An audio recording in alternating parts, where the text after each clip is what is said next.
வணக்கம் நண்பர்களே! இன்று நம் வாழ்வில் வழிநடத்தும் மிக முக்கியமான உணர்வான அன்பின் அர்த்தம் மற்றும் அதன் மகத்துவம் பற்றி பேசப் போகிறேன். இதை நாம் ஒரு சிறிய கதையோடு புரிந்து கொள்வோம். ஒரு சிறிய கிராமத்தில் ரமேஷ் என்பவர் வசித்து வந்தார். அவன் மிகவும் சிரமமான வாழ்க்கையில் தள்ளாடிக் கொண்டிருந்தார். வேலை கிடைக்கவில்லை. வீட்டில் பொருளாதார சிக்கல்கள் அனைத்தும் அவனை வாழ்க்கையில் இருந்து சோர்ந்து போக செய்தது. ஒரு நாள் ரமேஷ் தனது வீட்டின் அருகே உள்ள ஒரு மரத்தின் கீழ் உட்கார்ந்து தன் வாழ்க்கையை பற்றி நினைத்து கொண்டிருந்தான். அவனுக்கு திடீரென்று ஒரு மூதாட்டி அருகே வந்தாள். அவளின் கண்களில் கருணை பொங்கி வழிந்தது. "குழந்தாய், என்ன ஏதோ கவலையில் இருப்பது போல் தெரிகிறதே" என்று கேட்டாள். ரமேஷ் தனது வாழ்க்கை வரலாற்றை பகிர்ந்து, "எல்லாருக்கும் அன்பும் உதவியும் கிடைக்கிறது. ஆனால் எனக்கோ எதுவும் கிடைக்கவில்லை" என்று அவன் கவலைப்பட்டான். அப்போது மூதாட்டி ரமேஷிடம் சொன்னாள், "உனக்குள் இருக்கும் அன்புதான் நீ வெளியில் காணும் அன்பின் மூல காரணம். அதை நீ உணர்ந்தால் உன் வாழ்க்கையும் மாற்றமடையும்." இங்கே மூதாட்டி சொன்னதின் உண்மையை பாருங்கள். அன்பு என்பது நாம் மற்றவர்களிடம் பெற எதுவும் இல்லை. அது நாம் உட்புறத்தில் இருந்து வெளியே கொடுக்கும் ஒரு சக்தி. மற்றவர்களுக்கு அன்பை கொடுக்கும்போது அது அவர்களின் வாழ்விலும் நம்முடைய வாழ்விலும் வெற்றியை தரும். அதனை உணர்ந்த ரமேஷ் அன்றிலிருந்து தனக்குள் இருக்கும் அன்பை கருதத் தொடங்கினான். அவன் தனது நண்பர்களிடமும் சிறு உதவிகள் செய்து, கடையில் வேலை பார்க்கும் குழந்தைகளுக்கு சின்ன சாப்பாடு வாங்கி கொடுத்தான். இவ்வாறு அழகாக அவனது அன்பை பகிர்ந்து கொண்டான். அப்போது உலகம் அவனை திரும்பி அன்புடன் அணைத்து கொண்டது. அன்பு என்பது பக்கம் பக்கமாய் பரிமாற வேண்டும். அன்பு செய்வது, அதை எதிர்பார்க்காமல் செய்வதுதான் உண்மையான அன்பு.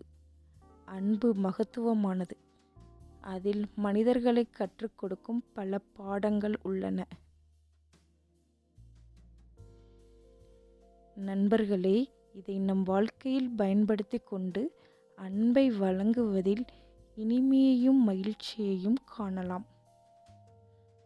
தாயின் அன்பு. ஒரு தாயின் அன்பை பற்றி யாரும் மறக்க முடியாது.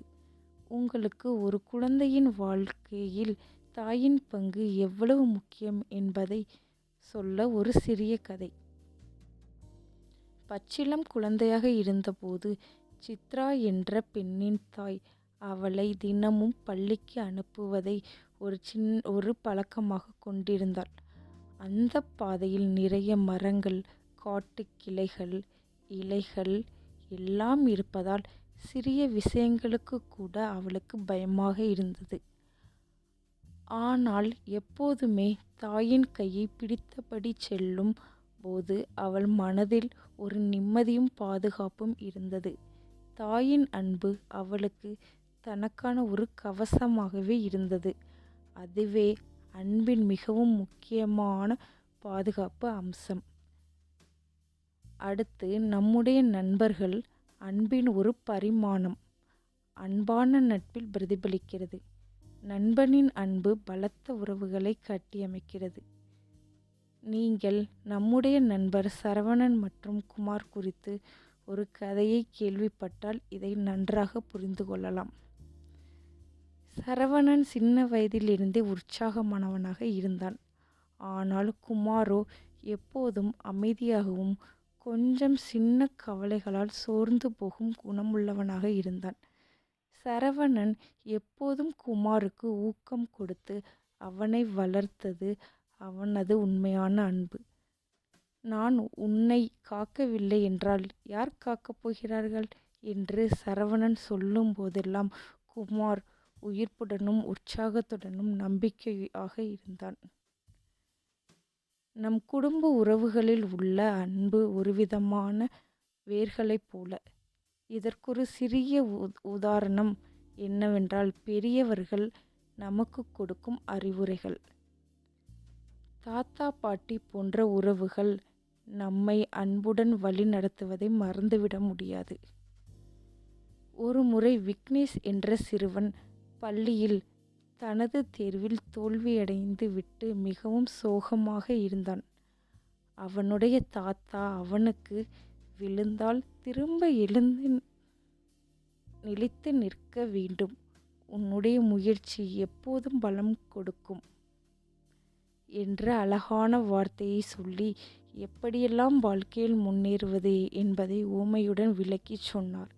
இத்தகைய உறவுகளின் அன்புதான் நம்மை வாழ்க்கையில் முன்னேற வைக்கும் சக்தியாக இருக்கிறது.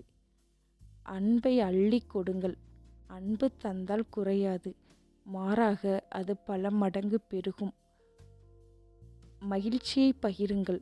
மற்றவர்களின் வாழ்க்கையில் அன்புடன் நடந்து கொள்வதால் உங்களுக்கும் மற்றவர்களுக்கும் வாழ்க்கை அமைதியாக இருக்கும்.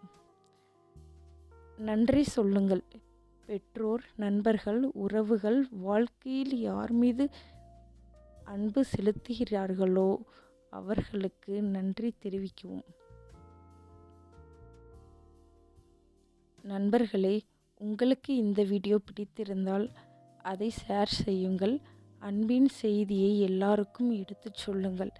சப்ஸ்கிரைப் செய்ய மறக்காதீர்கள்.